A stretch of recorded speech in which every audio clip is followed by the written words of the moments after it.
My name is Amelia Chin, and for the last 3 years, I've been living like a ghost in my own life, just trying to stay quiet and not make waves. But that all ended with a phone call on a Tuesday afternoon, a call that unraveled a secret my father had kept for 15 years, and in doing so, finally gave me the courage to fight back. It started so simply. I was at my desk, just another day at the office, surrounded by spreadsheets and the low hum of computers. My phone buzzed with an unknown local number.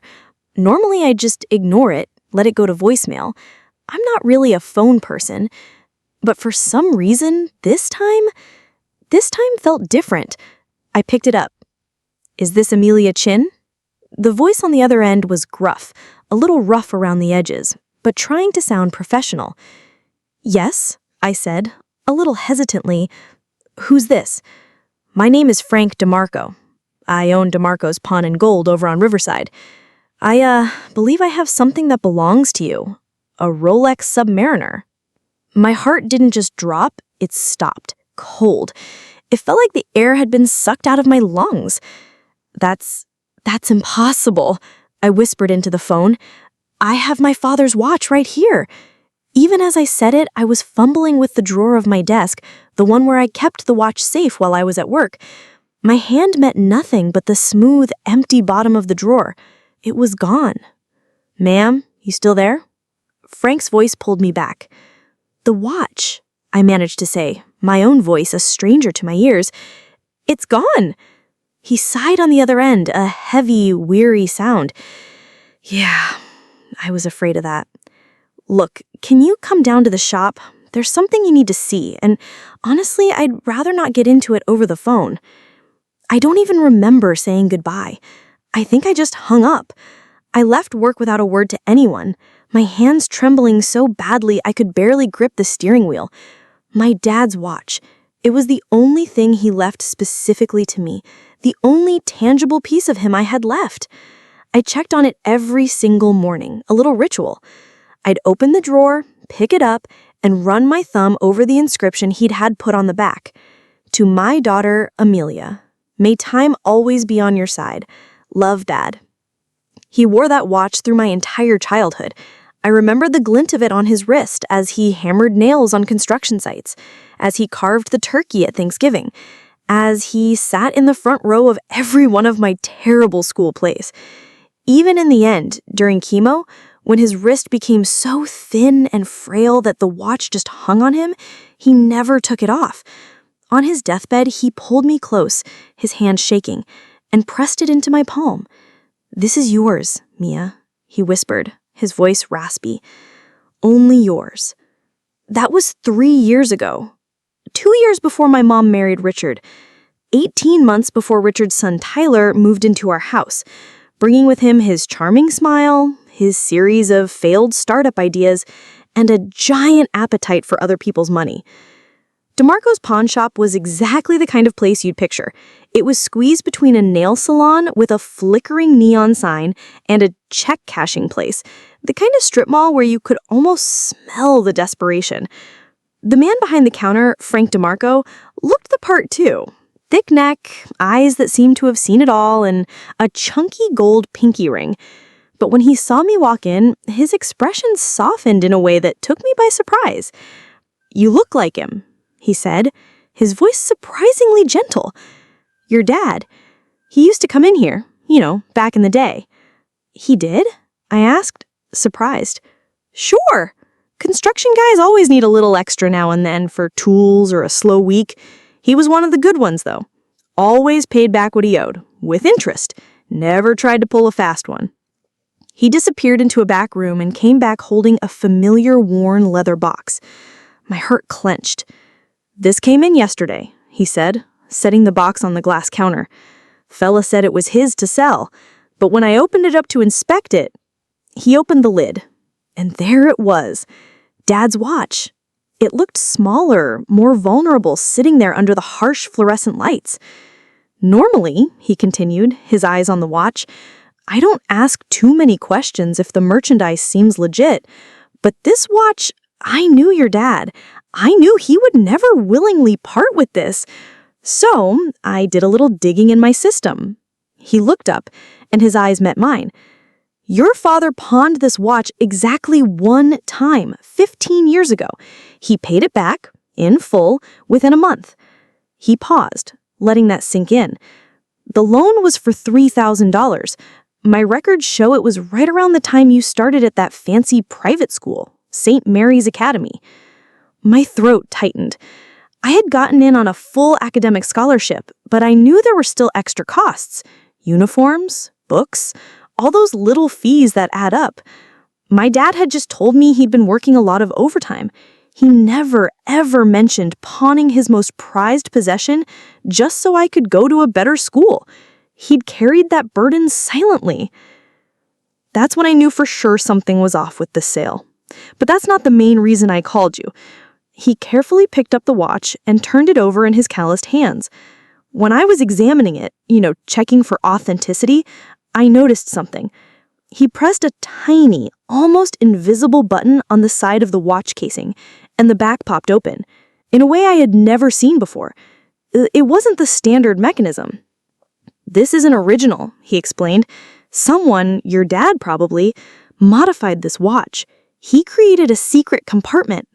My eyes widened. Tucked inside the tiny space was a piece of paper folded into an impossibly small square. I haven't read it, he said, his voice low and respectful. Figured if your dad went to the trouble to hide it that carefully, it was only meant for a specific pair of eyes. With fingers that felt numb and clumsy, I took the tiny piece of paper and carefully unfolded it. It was my dad's handwriting, smaller and more cramped than usual, but it was his. Mia, if you're reading this, it means something has happened to the watch. Check the safe deposit box at First National Bank, box 447. The key is in my old toolbox, hidden inside the Stanley level. The watch is yours, always. But what's in that box, that's your future. Don't let anyone ever tell you you're not deserving of it. Dad. You okay, kid? Frank's voice seemed to come from far away. I could only nod, unable to speak past the lump in my throat. I need to buy the watch back, I finally managed to say. How much? Who sold it to you? Frank shook his head. The guy who brought it in, tall, slick hair, maybe mid-20s, kept going on and on about his new app startup. Tyler. Of course it was Tyler. How much did he take for it? $8,500, Frank said. But here's the thing. I got a bad feeling about the whole deal. I never filed the official paperwork. As far as the state is concerned, this transaction never happened. What do you mean? I mean, I've been doing this for 30 years. I know stolen goods when I see them, even when the thief has a key to the front door. He gently slid the watch and the box across the counter toward me. Take it. If anyone asks, it was never here. I can't just... He held up a hand, stopping me. Your dad helped me out once, a long time ago. My own kid needed surgery and I was short on rent. He did a whole roofing job for me, at cost, and let me pay him back over 6 months. He never mentioned it to a soul again. Frank's gruff voice went soft. Consider this me finally settling up an old debt. I walked out of that pawn shop clutching the leather box, my mind a chaotic storm of grief and anger and a strange budding sense of purpose. Dad's toolbox. It was in the garage at the house. My mom had wanted to throw it out a dozen times, calling it junk, but I had always insisted we keep it. But before I went to find that key, I had to do something else. I had questions, and I needed answers. I found them in the kitchen, my mother and her husband, Richard, huddled over the table, surrounded by bank statements. They looked up as I walked in, and I saw it. A flicker of guilt.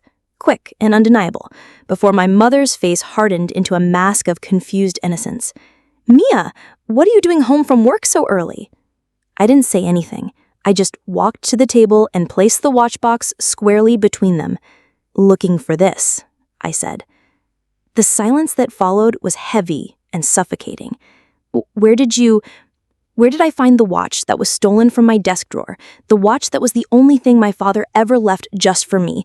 Is that what you were going to ask?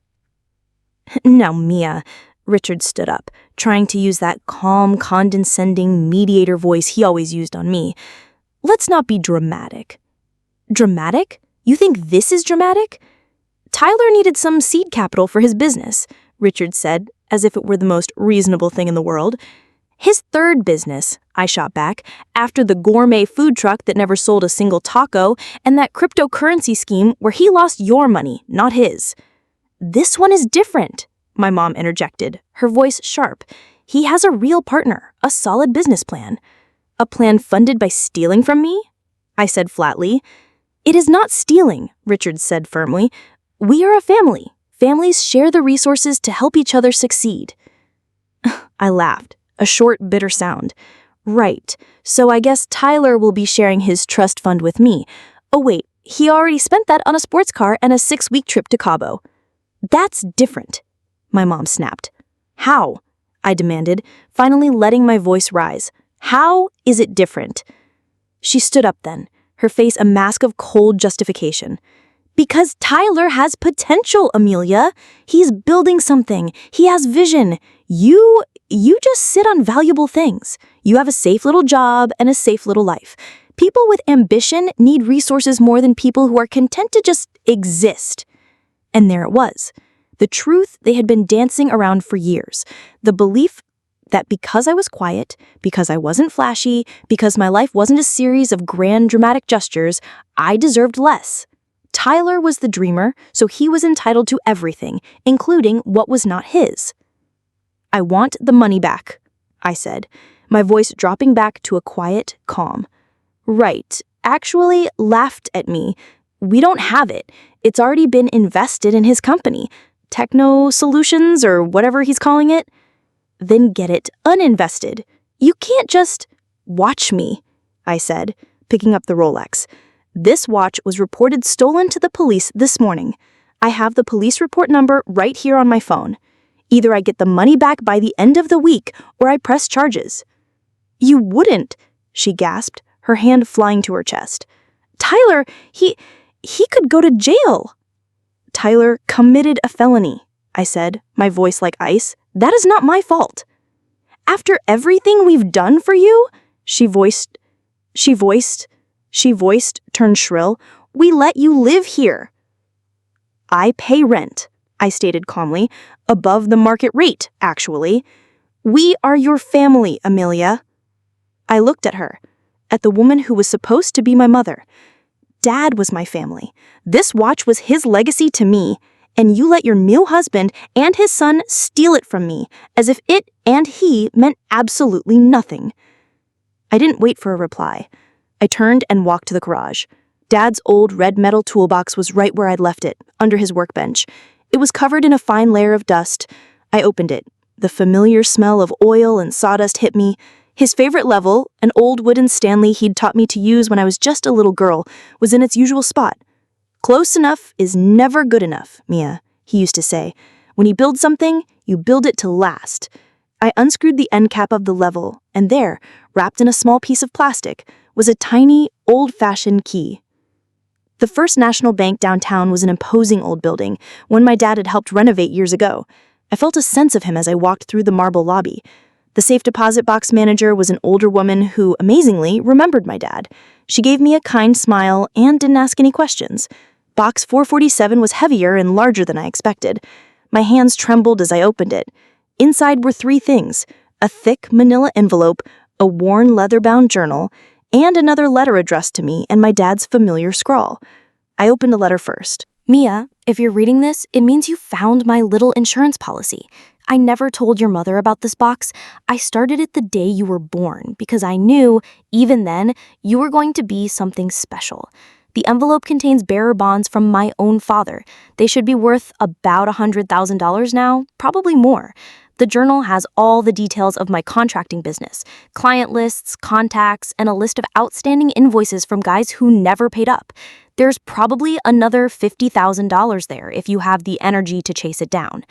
But here's what I really want you to know. I didn't just leave you a watch, Mia. I left you time. The time to choose your own path without having to worry about money. The time to leave a bad situation if you need to. The time to be yourself without apology. Your mother is a good woman, but she sees the world in terms of who deserves what, and she usually thinks it's the person making the most noise. You were always quiet, like me. That doesn't make you less deserving. It makes you observant, smart, careful. Use this wisely. And remember, the watch isn't just a piece of jewelry. It's a reminder that time is the only real currency we have in this life. Don't ever let anyone steal yours. All my love, Dad. P.S. If that no-good boyfriend of yours is still around, the one who borrowed money and never paid it back, dump him. You deserve better. I laughed through my tears at the postscript. He had been so right about Marcus. The bonds were there, and the journal, it was a testament to my father's meticulous nature. Page after page of records, including invoices for several big local contractors who still owed him money for work he completed just before he got sick. One name jumped off the page, Richardson Construction. They owed him $15,000. They were still one of the biggest firms in the city. They probably just assumed the debt had died with him. They were about to find out they were wrong. I didn't go back to my mother's house that night. I checked into a hotel and spent the evening making plans. The next morning, I found a lawyer, a sharp, no-nonsense woman named Diane Vasquez, who specialized in estate recovery. She looked through my dad's journal and a slow, hungry smile spread across her face. Your father kept impeccable records, Ms. Chin. This is an open and shut case. These debts don't just vanish because someone passes away. The bonds cashed out at just over $127,000. They had accrued more interest than Dad had even calculated. And Diane, true to her word, was a shark. Within 6 weeks, she had recovered over $43,000 in unpaid debts. Richardson Construction sent a check for the full amount almost immediately, clearly wanting to avoid a lawsuit that would expose their shady business practices. I drove back to the house one last time. I couldn't think of it as home anymore. They were all in the living room, Mom, Richard, and Tyler, who was waving his hands around, excitedly talking about his revolutionary app. He stopped when he saw me. "Amelia," he said, flashing his practiced charming smile. "Look, about the watch?" "Save it, Tyler." I cut him off. I turned to my mother and Richard. "I'm moving out. Today." "Don't be ridiculous, Amelia. All this over a watch?" "It's not about the watch," I said, my voice finally filled with all the years of frustration. "It's about the betrayal. It's about you choosing him over and over again. It's about you letting them steal from me because you decided I don't deserve what is mine." "Where will you even go?" Richard asked, and I could see the gears turning in his head, already calculating how much they could rent my room for. "That," I said, looking him dead in the eye, "is no longer any of your concern." "I'll pay you back," Tyler chimed in. "As soon as the app takes off, I promise." "No," I said. "You'll pay me back now. $8,500 plus interest. My lawyer will be in touch." "Lawyer?" My mother went pale. "Mia, you can't." "I can, and I am." I took a deep breath. Dad always said the best time to stand up for yourself is the moment you realize you're being stood on. I packed my things. It didn't take long. Most of what I truly valued fit into 2 suitcases. The Rolex went back on my wrist, right where it belonged. As I was loading the last box into my car, my mother came out onto the porch. "Your father would be so ashamed of you," she said, her voice cold. "Turning on your own family like this?" I stopped and looked at her, really looked at her, and saw a stranger. "My father," I said, my voice clear and steady, "left me more than you ever knew. And the only thing he would be ashamed of is that it took me this long to finally see you for who you really are." I got in my car, and I drove away, and I never looked back. Tyler's app, predictably, failed spectacularly within 3 months. He'd burned through the watch money on a fancy office lease and a flashy logo, but had never actually finished the product. Richard called me once asking if I could help out with a small loan. I hung up the phone. My mom tried to get relatives to call me, to tell me I was an ungrateful daughter who chose money over family. I sent every single one of them the same reply, a clear photo of the police report I had filed with Tyler's name highlighted as the suspect.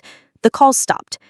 With the money my father had secretly saved for me, I bought a small house in the quiet neighborhood where he grew up. It's nothing fancy, but it has good, solid bones, as he would have said. His toolbox is in my garage, his level sitting in its place of honor, and every night the watch sits on my nightstand. It's steady ticking like a heartbeat in the quiet room. My dad was right. Time is the only real currency we have in this life. He knew I would treasure the watch, not because it was expensive, but because it represented all the time we had and all the time he worked to give me a future of my own. He also knew that one day, someone might try to take that from me. So he built a failsafe. He made sure that even if they stole the watch, they could never steal what truly mattered. The time to choose my own life. The time to stand up for myself. The time to finally understand that I had been worthy of it all along. The watch is back on my wrist, but more importantly, my time is finally my own and I am not wasting another second of it.